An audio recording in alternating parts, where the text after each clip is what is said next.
අද අපි අරගෙන ආවා 6 වෙනි පාඩමට අදාළ වීඩියෝ එකේ පළවෙනි කොටස. මේ පාඩමේ මුලින්ම අපිට ඉගෙන ගන්න තියෙන්නේ ඕ සහ දේ කියන නිපාත ගැන. මුලින්ම බලමු මේ නිපාත දෙක යොදාගන්නේ මොන අවස්ථාවලද කියලා. ඕ නිපාතය ගත්තොත් කර්මය, ඒ කියන්නේ ක්‍රියාවට යටත් වෙන දේ හා ක්‍රියාපදයට අතරමැදින් තමයි ඕ කියන නිපාතය යොදාගන්නේ. ඊළඟට ගත්තොත් දේ කියන නිපාතය ක්‍රියාව කිරීමට උපකාරී වන දෙයට පසුව තමයි මේ දේ කියන නිපාතය යොදාගන්නේ. මේ ක්‍රියාව කිරීමට උපකාරී වන දෙය එක්ක ස්ථානයක් වෙන්න පුළුවන්, උපකරණයක් වෙන්න පුළුවන්. මෙන්න මේ දෙකෙන් ඕනම දෙයක් වුණත් ඒකට පස්සේ අපි වාක්‍ය නිර්මාණය කරනකොට යොදාගන්නේ දේ කියන නිපාතය. ඉතින් දැන් බලමු මේ දෙන්න යොදාගෙන වාක්‍ය හදන්නේ කොහොමද කියලා. පළවෙනි වාක්‍ය තියෙනවා වතශිවා හොන්නෝ යොමිමස්. මම පොත කියවනවා. මේකෙදි ඔයාලට පේනවා හොන් කියන එකත් යොමිමස් කියන එකත් අතරට තමයි ඕ කියන නිපාතය ඇවිත් තියෙන්නේ. ඒ කියන්නේ ක්‍රියාව තමයි යොමිමස් කියන්නේ. යොමිමස් කියන ක්‍රියාවට ලක්වන දෙය තමයි හොන්. ඒ කියන්නේ පොත. අන්න ක්‍රියාවට ලක්වන දෙය වෙච්ච පොතට පිටුපසින් තමයි ඕ කියන නිපාතය යොදාගෙන තියෙන්නේ. ඉතින් අපි බලමු ඊළඟ උදාහරණය. ඒකෙදි තියෙනවා වතශිවා එකිදේ ශින්බුන් ඕ කයිමස්. මම දුම්රිය ස්ථානයෙන් පත්තරයක් මිලට ගන්නවා. එකිදේ, ඒ කියන්නේ දුම්රිය ස්ථානයෙන්. ශින්බුන්නෝ කයිමස්. ශින්බුන් පත්තරයක් ඕ කයිමස් මිලට ගන්නවා. ඉතින් මේකෙදි ශින්බුන්, ඒ කියන්නේ පත්තරය තමයි කයිමස් කියන මිලට ගන්නවා කියන ක්‍රියාවට ලක්වන දෙය. අන්න ඒ නිසා ඒ ක්‍රියාවට ලක්වන දෙයත් ක්‍රියාපදයට අතරමැදට ඕ කියන නිපාතය දාලා තියෙනවා. ඉතින් මේ පත්තරය මිලට ගන්න උපකාරී වන දෙය, එහෙම නැත්නම් ස්ථානය තමයි එකිය. ඒ කියන්නේ දුම්රිය ස්ථානය.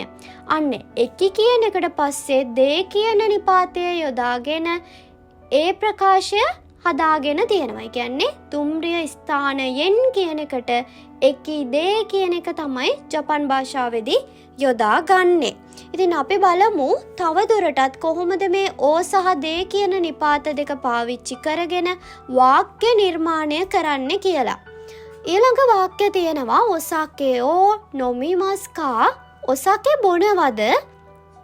ඉතින් ඔන්න ඔසාකේ කියන දේ තමයි ක්‍රියාවට ලක්වන දෙය. නොමිමස් කියන එක තමයි ක්‍රියාපදය. ඔන්න නොමිමස් කියන ක්‍රියාවට ලක්වෙන ඔසාකේ කියන දෙයට පස්සේ තමයි ඕ කියන නිපාතය යොදාගෙන තියෙන්නේ. ඊළඟට උත්තරය දීලා තියෙනවා ඊයේ නොමිමසෙන්. නෑ, බොන්නේ නෑ. මේක අපි කලින් පාඩමකදී ඉගෙන ගත්තා. කා කියන ප්‍රශ්නවාචී නිපාතයෙන් ප්‍රශ්නයක් අහනවා නම් අපිට උත්තර දෙන්න පුළුවන් විදි දෙකක් තියෙනවා. එකක් ඊයේ නැත්තම් හයි කියලා. ඉතින් අපි යමු ඊළඟ උදාහරණයට. මයි අසා නනියෝ තබෙමස්කා. මයි අසා හැම උදේම නනියෝ මොනවද තබෙමස්කා කන්නේ. ඉතින් මේ ඕ නිපාතය යොදාගෙන ප්‍රශ්නවාචී පදය හදාගන්න විදිය තමයි මේ වාක්‍යයේදී අපිට ගන්න තියෙන ග්‍රැමර් පොයින්ට් එක. නනියෝ මොනවද? ඉතින් මේ නනියෝ කියන වචනයත් එක්ක අපිට ඕනම ක්‍රියාපදයක් යොදාගෙන ඕ කියන නිපාතය පාවිච්චි කරලා ප්‍රශ්නයක් ගොඩනගා ගන්න පුළුවන්. ඉතින් මේ අහපු ප්‍රශ්නෙට උත්තරය විදියට දීලා තියෙනවා පාන්තෝ තමගෝ තබෙමස්. පාන් සහ බිත්තර වේ. ඒ කියන්නේ පාන් සහ බිත්තර තමයි ආහාරයට ගන්නේ. ඉතින් ඕකෙදිත් ඔයාලට පේනවා පාන්තෝ තමගෝ. ඒ කියන්නේ ක්‍රියාවට ලක් වෙන දෙය. කනවා කියන ක්‍රියාවට ලක් වෙච්ච දෙය තමයි පානුයි තමගොයි. ඒ කියන්නේ පාන් සහ බිත්තර. අන්න තබෙමස් කියන ක්‍රියාපදයට පාන්තෝ තමගෝ කියන ක්‍රියාවට ලක්වන දෙයත් අතරමැදට යොදාගෙන තියෙනවා ඕ කියන නිපාතය. ඉතින් අපි යමු ඊළඟ උදාහරණයට. ඒකෙදි අහනවා කෙසා නනියෝ තබෙමස්තකා. උදේට මොනවද කෑවේ කියන්නේ අද උදේට මොනවද කෑවේ. අද උදේ කියන්නේ කරලා ඉවර වෙච්ච දෙයක්නේ. ඒ නිසා තමයි අතීත කාලයෙන් ක්‍රියාපදය තියලා තියෙන්නේ. මේකෙදිත් පාවිච්චි කරලා තියෙන අපි කලින් කතා කරපුම ග්‍රැමර් පොයින්ට් එක ඕ පාවිච්චි කරලා හදාගත්ත ප්‍රශ්නවාචී පදය නනියෝ මොනවද කියන ප්‍රශ්නවාචී පදය. ඉතින් මේකේ උත්තරය පොඩ්ඩක් වෙනස් විදියට දීලා තියෙනවා. නනිමෝ තබෙමසෙන් දෙෂ්තා. ඒ කියන්නේ මොනවත්ම කෑවේ නෑ කියන එක. ඉතින් මෙන්න මේ නනිමෝ කියන පදය යෙදිලා තියෙනවා නම් අනිවාර්යෙන්ම ක්‍රියාපදය නැත යන අර්ථයෙන්. ඒ කියන්නේ එක්ක මසෙන් එහෙමත් නැත්නම් මසෙන් දෙෂ්තා වලින් තිබිය යුතුමයි. හරිද? අපි මේක අර ඉකිමස් කිමස් කියන අපි කතා කරපු ඒ ග්‍රැමර් පාඩමේදීත් කතා කරා දොකෝමෝ කියලා. ඒ කියන්නේ කොහෙවත්ම කියන එකෙන්. දැන් මෙතනදී ඒක පාවිච්චි වෙලා තියෙන්නේ නනිමෝ මොනවත්ම කියන අදහසින්. අපි බලමු ඊළඟ උදාහරණය. දොයෝබි නනියෝ ශිමෂ්තකා සෙනසුරාදා මොනවද කළේ?